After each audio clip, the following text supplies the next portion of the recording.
Арма қазақ елі, бүгінгі Абай күні құтты болсын. Қазақтың жүрек көзін ашсам деп, қазақты озық ұлт етсем деп, басын тауға да тас қыдырған Абайға исі қазақ қарыздар.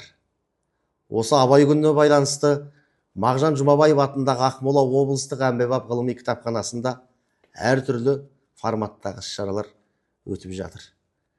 Мен де соған үлес қосайын деп Абайға арналған өлеңімді оқып бергім келеді. Абайға: кеше болған шығарып дүбірдестен, бұлдыр-бұлдыр күн өткен кідірместен, әйгерімнің соңғы айтқан әндей боп, Ақшоқыдан қош айтып ғұмыр көшкен, көшті ғұмыр қыстаудан жайлаудан да, байлам бар ма, заманға айлаң бар ма, үнсіз ғана жидебай томсарады, зира жедей күрсініп қайғалғанда.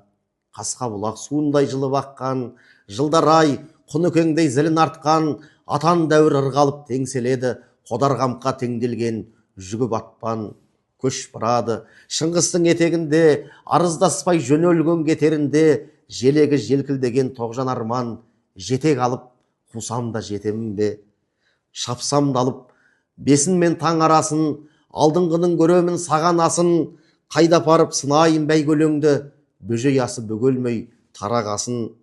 Қайран Абай, сен көрген шерменделік, тырп еткізбес мені де бермен келіп, оразбайлар орға кеп құлатса да, кек қуыспай кешіріп келгем көніп.